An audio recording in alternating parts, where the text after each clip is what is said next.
সব সময় আমরা দেখেছি সরকারি দল পরিবেশ শান্ত রাখার চেষ্টা করছে। এবারই আমরা ব্যতিক্রম দেখছি, সরকারি দলের নিজেরাই দেশে বিশৃঙ্খলা লাগানোর চেষ্টা করছে। এটা কিসের আলামত? কাকে খুশি করার জন্য দেশে বিশৃঙ্খলা সৃষ্টি করা হচ্ছে? গত 21শে জুন গাইবান্ধার সাগাটা থানার বোনারপাড়া ইউনিয়নের ছাত্র শিবিরের সভাপতিকে নৃশংসভাবে গলা কেটে হত্যা করা হয়েছে। এই গত 4 মাসে এই সরকারি দলের হাতে 605 জন লোক নিহত হয়েছে, তার মধ্যে 288 জন বিএনপির লোক নিহত হয়েছে।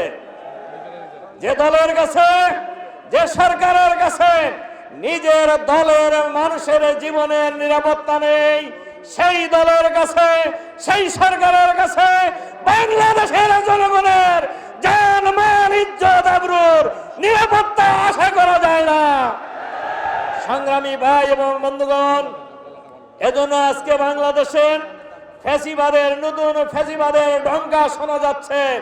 আমরা পরিষ্কার ভাবে বলতে চাই, বাংলাদেশের মানুষ জীবন দিয়ে রক্ত দিয়ে ফ্যাসিবাদকে বিদায় করেছেন, আবার রক্ত দেবে, জীবন দেবে। বাংলাদেশের মাটিতে আমরা কোন ফ্যাসিবাদ আসতে দেব না ইনশাআল্লাহ।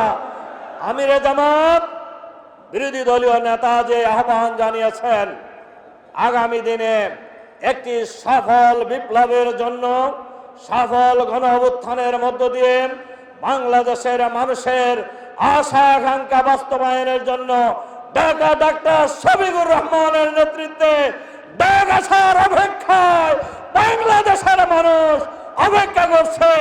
ঢাকা থেকে আপনারা জীবন দেওয়ার জন্য প্রস্তুত আছেন?